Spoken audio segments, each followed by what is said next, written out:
Uma ficção cristã onde a autora vai abordar temas relevantes como a questão da violência psicológica e emocional, abuso financeiro. Um livro que tem uma pitadinha de suspense, na minha opinião, e que vai abordar também temas relacionados a recomeço, esperança, a graça de Deus e muito mais. E eu estou falando do livro A Lojinha dos Corações Partidos, da Luísa Cisterna. E se você quer saber mais sobre essa ficção cristã, assiste o vídeo até o final para conferir tudo.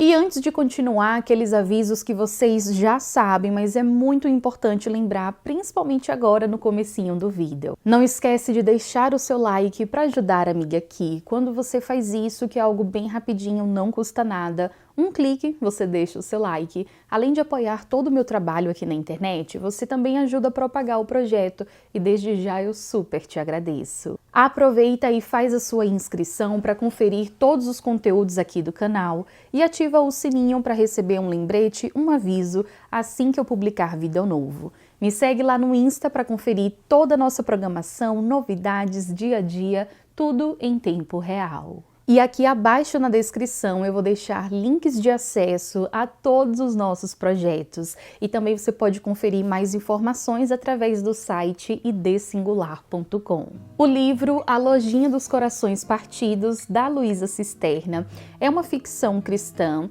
Eu tenho essa edição, não sei se ela tem outras, mas essa que eu tenho não tem aquela parte da orelha. As folhas, elas são brancas.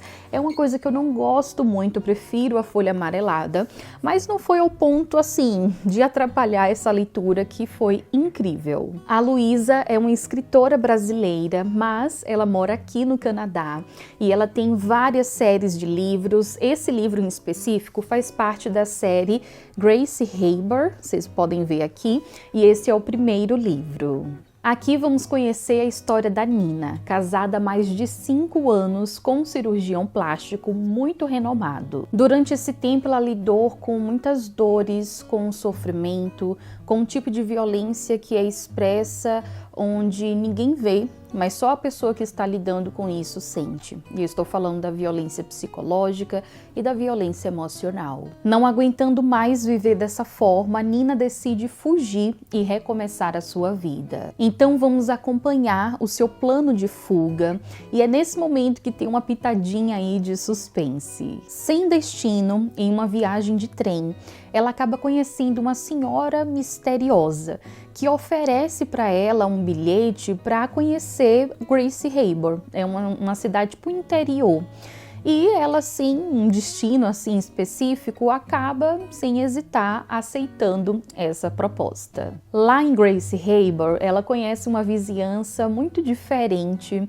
Ela conhece a Lojinha dos Corações Partidos, onde frequentadores compartilhavam os dilemas que estavam vivendo. Vamos acompanhar o processo de adaptação da Nina nesse novo lugar, as pessoas que estão à sua volta, a vizinhança, e dentre elas a Jade, uma menininha linda, incrível, especial. Ela tem síndrome de Down e através dessa relação coisas vão fluindo na vida da Nina. De certa forma, a Jade, uma criança, ajuda a Nina a olhar para sua vida com uma perspectiva diferente e mudar as suas expectativas. Porém, quando tudo parece se encaminhar, a vida da Nina volta a ser abalada. O seu marido começa a procurá-la.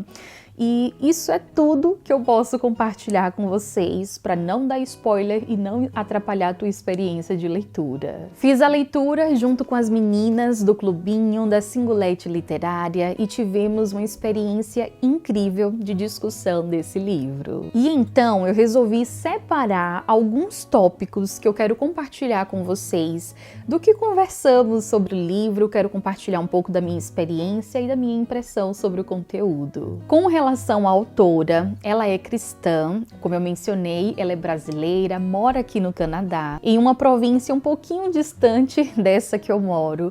Já conversamos pela internet, a Luísa é uma pessoa assim maravilhosa, uma mulher incrível, muito acessível, humilde e muito inteligente, porque ela tem mais de 10 livros publicados.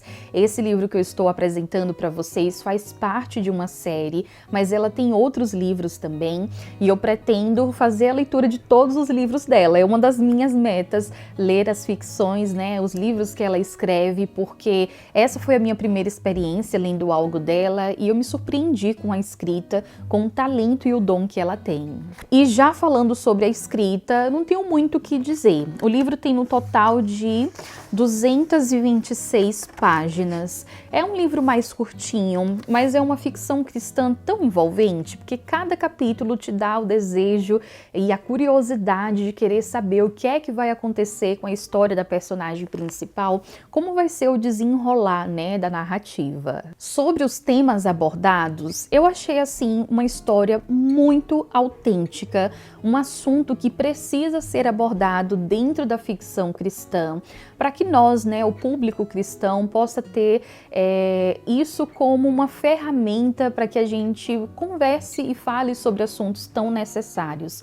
Esse livro em específico vai falar sobre a questão do abuso, né, abuso emocional, a violência, né, emocional, psicológica, vai falar sobre abuso financeiro também. Uma das personagens que eu mencionei, a Jade, ela tem síndrome de Down, então é uma forma também de trazer inclusão. Então, assim, foram pontos incríveis relacionados à temática e ao conteúdo do livro. Sobre o tema da violência psicológica, eu acho que ele é super necessário para conversarmos, principalmente no meio cristão. E por isso foi uma ótima escolha fazer a leitura conjunta desse livro. Tivemos no momento da discussão um espaço para poder falar sobre esse tema, compartilhar experiências e muito mais. Daí, falando sobre o livro, a gente vai acompanhar no começo como foi a vivência da Nina, como era a experiência dela relacionada a isso, a sua realidade e formas que a violência, né, psicológica e emocional pode estar inserida no dia a dia, seja na fala ou em ações. A única coisa que eu senti que poderia ser adicionado nessa narrativa é o tema terapia. Não sei se é porque eu faço terapia há tempos e eu panfleto isso. Eu super recomendo a importância da gente buscar ajuda, de encontrar em profissionais que eu acredito que Deus capacita para cuidarmos da nossa saúde mental. Então eu senti que se tivesse esse ponto ia tornar a história mais ainda incrível. Não que ela não seja, né? Como eu tô mencionando, se tivesse esse ponto ia ser um plus a mais.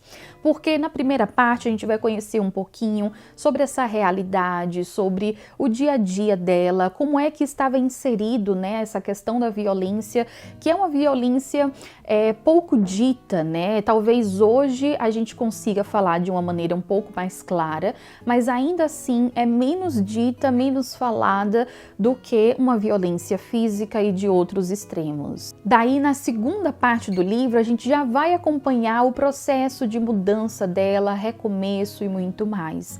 Então, acredito que talvez nessa segunda parte seria interessante ter encaixado, talvez, a Nina fazendo terapia, a Nina conhecendo, né, uma terapeuta e algumas conversas, né, sobre esse processo. Então, eu acredito que nesse cenário que eu idealizei, daria para encaixar, talvez, durante a conversa entre a Nina e a terapeuta, enfim, algo relacionado ao perfil desse abusador, como é o perfil de uma pessoa que faz um abuso psicológico ou emocional. Como identificar essa pessoa que não agride fisicamente, mas agride verbalmente. Outro subtema que poderia ser explorado nessa parte, né, da terapia é a questão do autoconhecimento. Tudo bem que a gente vai ver isso no processo em que ela vai ressignificar a sua vida, mas, enfim, é só algo que eu pensei, né, enquanto eu estava lendo. Eu acho que esse ponto do autoconhecimento é realmente importante porque tudo que o marido dela fez foi tentar roubar a identidade dela. Foi uma coisa que estávamos conversando no momento da discussão, né? E esse processo de ressignificar e recomeçar a sua vida, ela teve a oportunidade de se conhecer. Então, só para vocês terem noção, tem uma parte mesmo no livro em que a Jade, que é a menininha, conversa com ela falando sobre as roupas dela, que ela usava cores muito tristes, né? Usava muito preto, cinza, enfim. Daí ela falou que, tipo, era algo que ela estava ainda num processo, né, de mudança, até que chega uma fase em que ela começa a explorar cores, enfim. Então é nesses pequenos detalhes que a gente vai vendo, né, o quão ela vai se conhecendo, o quão ela percebe aquilo que ela gosta ou que não gosta e o processo de assumir a sua verdadeira identidade.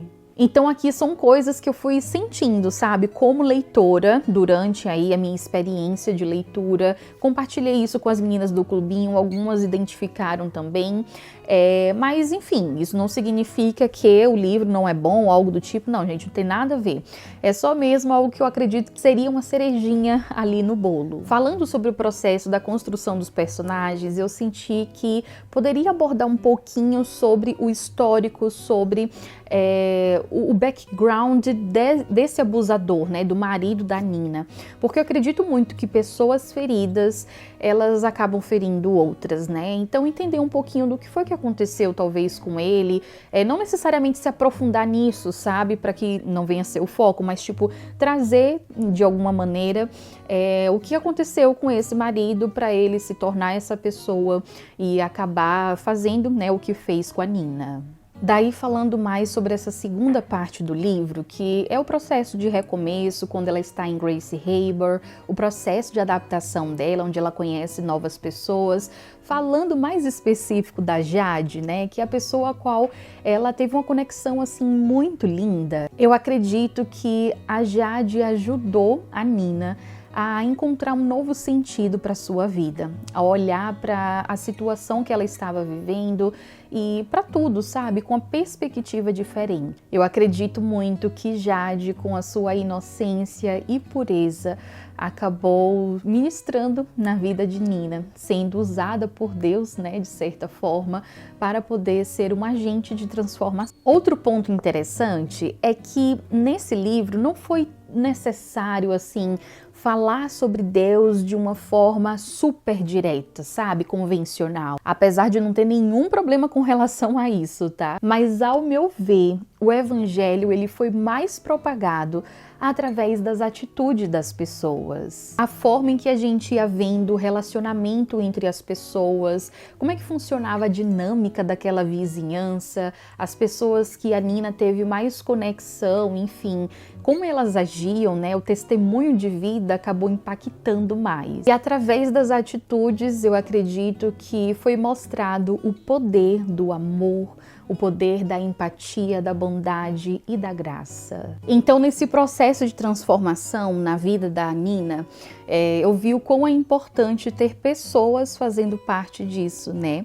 Então, foi lindo, assim, de ver, eu gostei bastante, eu me apeguei à personagem, a Nina. Então, eu acredito muito que o nosso testemunho de vida, ele tem um impacto muito grande, sabe?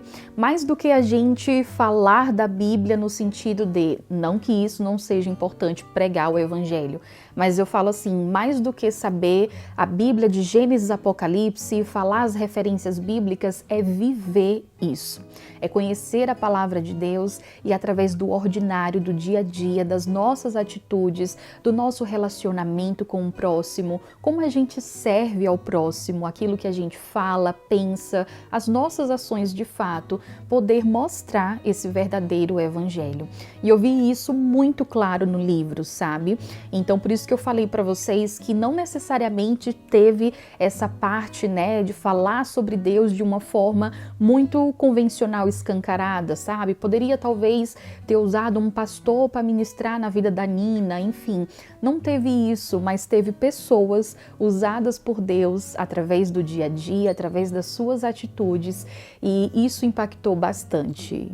Por último, o desfecho foi sensacional. A única coisinha que eu senti assim foi na parte do suspense, né? Como eu mencionei para vocês, tem uma pitadinha de suspense, pelo menos na minha opinião, logo no início, quando a Nina foge e a gente quer saber, né? Tipo, meu Deus, como é que vai ser quando esse marido descobrir que ela não voltou para casa e que ela nem vai voltar mais, né? Que de fato ela saiu, um cara que era super controlador, um homem completamente abusivo, enfim, narcisista, vários traços aí. Então a gente fica naquela curiosidade de querer saber o que é que vai acontecer. Aí chega no final, quando ele começa procurá-la, aumenta mais ainda a curiosidade. E eu sinto que o desfecho que deu para isso foi muito rápido, aconteceu muito rápido, deixou aquele gostinho de quero mais. Mas no todo a história é incrível demais. Eu estava passando por uma ressaca literária absurda. Juntou o período do primeiro trimestre da gestação, onde eu não estava muito bem, os hormônios à flor da pele, muitas mudanças. Juntou isso mais uma ressaca literária que eu acabei entrando. E foi esse livro, gente, foi essa história, foram esses personagens que me ajudaram a sair dessa ressaca literária. Eu demorei um pouquinho para dar uma engatada, sabe, no livro, no começo, mas depois eu devorei esse livro e, nossa, foi uma ótima experiência de leitura. Compartilhei aqui algumas das minhas impressões, o que eu acredito que poderia ter sido mais explorado e elaborado nesse livro, mas isso não significa que a história não seja boa, né? Pelo amor de Deus, gente. A Luísa, ela escreve de uma forma assim incrível, eu fiquei muito surpresa com a escrita dela, com a forma como ela desenvolve, sabe, a história, a narrativa e muito mais. Me apaixonei pelos personagens, me apaixonei em conhecer uma história autêntica, sabe, onde temas tão importantes são abordados e de uma forma que não fica pesado e a gente pode conversar, né, sobre isso. Tem ótimas lições, né, princípios cristãos também, e é um livro que eu super recomendo. Agora, eu e as meninas do Clubinho estamos super empolgadas para dar continuidade a essa série e fazer a leitura do segundo livro, que, se eu não me engano, se chama Caramelos Amargos. E aí eu vou compartilhar depois com vocês, conforme a gente for lendo, a nossa experiência de leitura e muito mais. Se você tem interesse em fazer parte do nosso clubinho, que é um clubinho assim, gente, que eu sou muito suspeita para falar. Eu acredito que o clube de leitura transformou a minha vida, porque eu passei a ser mais constante com a leitura. O fato da gente ter a programação e a meta de ler um livro cristão por mês me estimulou, sabe? Então, todo mês eu li ao menos um livro e isso, né, me ajudou na questão da constância. Outra coisa especial que vale a pena fazer parte de um clube de leitura é conhecer pessoas do mundo todo, pessoas que têm algo em comum com você, que é o amor pela literatura. E, nossa, foi assim, incrível. Eu amo os momentos de discussão que a gente faz uma troca, porque não existe nada pior do que você ler um livro e não conseguir falar com a pessoa, sabe? Não conseguir conversar, não conseguir expressar e compartilhar aquilo que você sentiu durante a leitura, mas no clubinho a gente tem esse momento e algo muito especial. Se você já leu esse livro, comenta aqui abaixo que eu quero muito saber. E é isso. Se você gostou, deixa o seu like e compartilhe o vídeo com outras pessoas, porque dica boa é dica compartilhada. Que Deus continue te abençoando. Um beijão e até mais!